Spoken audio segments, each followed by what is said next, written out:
दोस्तों, क्या आपने कभी सोचा है कि फिजिक्स में विद्युत बल रेखाएं एक दूसरे को क्यों नहीं काटती हैं? क्या इसके पीछे कोई सॉलिड फिजिक्स है?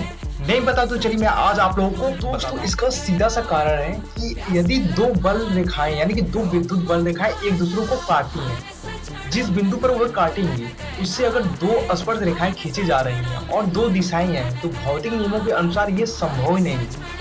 कैसे चलिए मैं आप लोगों को बताता हूँ।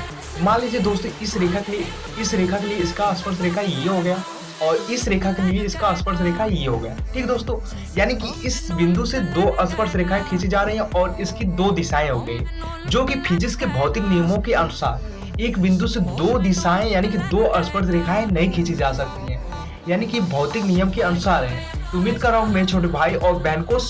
दोस्तों, क्या आपने कभी सोचा है कि फिजिक्स में विद्युत बल रेखाएं एक दूसरे को क्यों नहीं काटती हैं? क्या इसके पीछे कोई सॉलिड फिजिक्स है?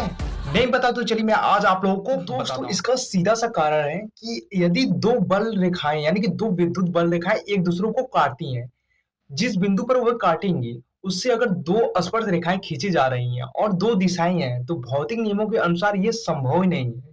कैसे चलिए मैं आप लोगों को बताता हूँ। मान लीजिए दोस्तों इस रेखा के लिए इसका स्पर्श रेखा ये हो गया और इस रेखा के लिए इसका स्पर्श रेखा ये हो गया। ठीक दोस्तों, यानी कि इस बिंदु से दो स्पर्श रेखाएं खींची जा रही हैं और इसकी दो दिशाएं हो गई, जो कि फिजिक्स के भौतिक नियमों के अनुसार एक बिंदु से दो दिशाएं यानी कि दो स्पर्श रेखाएं नहीं खींची जा सकती हैं, यानी कि भौतिक नियम के अनुसार है। तो उम्मीद कर रहा हूँ मेरे छोटे भाई और बहन को